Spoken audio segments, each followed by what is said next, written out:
What would you eat if you were trapped at sea for months with no fresh food and no escape? Spoiled meat, boiled bones, and something sailors called cooked hope. This was the daily menu aboard the great ships of the age of sail. Ready to lose your appetite and gain a whole new respect for history? During the centuries of maritime expansion, crossing the ocean meant more than just facing storms, pirates, or shipwrecks. For thousands of sailors, the true challenge was in what kept them alive, or barely so: food. In this video, we'll explore the worst meals ever served aboard ships during the age of colonization, improvised recipes, scarce ingredients, and flavors that bordered on the unthinkable. This is the stomach-turning history of food at sea. Before refrigeration, before pasteurization, and before even basic sanitation, clean drinking water was, paradoxically, one of the most dangerous substances aboard. Stored in large wooden barrels and stocked on land without filtering or boiling, water quickly became a breeding ground for unwanted life.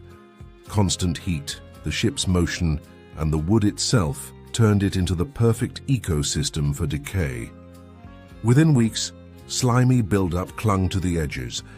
Mosquito larvae wriggled inside, and in extreme cases, tiny aquatic creatures seemed to spawn spontaneously from the rot. But there was no choice. Sailors had to drink, even when every instinct told them not to. Some ships developed sayings to ease the fear. If the bugs are still swimming, the water isn't rotten yet. Others just held their nose, closed their eyes, and drank it down. Waterborne illnesses were frequent: diarrhea, fever, and even paradoxical dehydration. At sea, fresh water was a fleeting luxury. The solution many navies turned to was alcohol. Wine and beer replaced water, not for enjoyment but survival. But time was unkind. Without refrigeration and stored in barrels for weeks, wine quickly turned to vinegar. Beer soured, fermenting poorly. The smell was strong and the taste worse. Still, they drank. Some ships mixed wine with water to improve the taste, even if the result was barely drinkable. Sailors tried masking the flavor with spices like grated ginger, nutmeg, or cloves, not for flavor, but out of desperation. Fermentation was unpredictable, and one bad mug could make you sicker than it helped. But between that and stagnant water, men chose the lesser threat. One of the most common and hated foods of the colonization era was the infamous hardtack, or sea biscuit. Made only with flour and water, it was baked slowly until completely dry. The goal wasn't taste but shelf life, and they lasted months, sometimes years. But the durability came at a cost. The biscuits hardened over time, becoming nearly impossible to bite. Sailors often used hammers, rocks, or even sword handles to break them into chunks. When possible, they'd soak them in broth or rum to soften them, with mixed results. Sometimes it helped. Other times it just created a new awful texture. But the worst part wasn't the hardness. It was what came inside. Insects, larvae, eggs, and trapped moisture. Eating hardtack was an act of faith. You hoped the bugs were dead, or at least small. Some sailors called it extra protein. Others didn't speak of it. But all of them knew, on a ship in the open sea, even the worst bread was better than starving. They called it soup, but it was really more of a thick porridge made from leftovers. Moldy bread was often crumbled into warm salt water. The result? A grey, sticky mush with a strong smell and no clear taste. Sometimes they added rancid animal fat if it was available.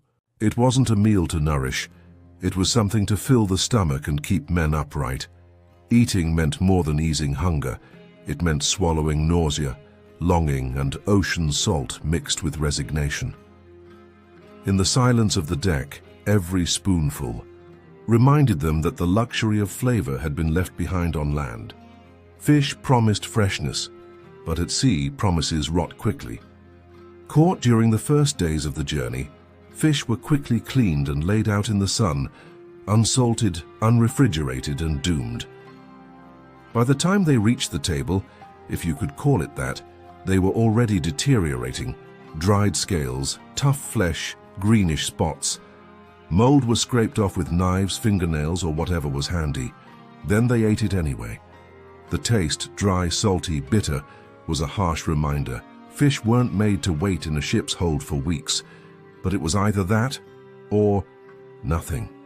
In the ship's logbooks, meals were rarely mentioned, yet the sailors' worn-out bodies told stories inked in moldy fish and spoiled provisions. If this glimpse into the harsh food reality of the age of sail is surprising you, imagine living it day after day. Take a moment to subscribe, like, and share this video with anyone who loves history, and maybe needs to be reminded to appreciate what's on their plate today. Now let's return to our list, and yes, it only gets worse. Animal protein was a rare luxury on board. When it existed, it usually came as salted meat, beef or pork, slaughtered before departure. The chunks were soaked in barrels of coarse salt, stacked and stored deep in the hold. The logic was simple: dehydrate the meat with salt to prevent what? In practice, it didn't work for long. Heat, humidity, and time transformed those barrels into dark, slimy masses with a musty stench and a metallic aftertaste. Sailors would boil the meat for hours to kill the flavor. The result? A thick, oily, salty broth. Some called it soup from hell. Others simply vomited quietly and carried on. Oats, water, and too much time. That's what created one of the most dreaded meals aboard: fermented porridge. The method was simple. Mix oats with water or diluted rum and leave it to rest at room temperature for days. The result was a lukewarm, sour, slightly fizzy mush. Some officers swore it strengthened the gut. For the crew, it was just another test of nose, courage, and digestion. The smell reminded them of old vinegar. The taste somewhere between swamp and regret. Still, it was served often, not because it was nutritious, but because, unlike most things aboard, it didn't spoil as fast. During long voyages, when supplies ran low and hunger gnawed at discipline, rats stopped being a problem and became the solution. Hiding in the shadows of the lower decks, they were roasted over makeshift embers, boiled in small pots, or even eaten raw, silent snacks during night watches. Many sailors described the taste as like chicken, but wrong. Flavor wasn't the point. Staying conscious during work was. It wasn't an official meal. It was a secret, shared among those who learned at sea that survival doesn't always come with a good taste. When meat ran out, which it often did, bones were all that remained. Cow, pig, and even whale bones were boiled for hours, sometimes days, to extract every trace of fat.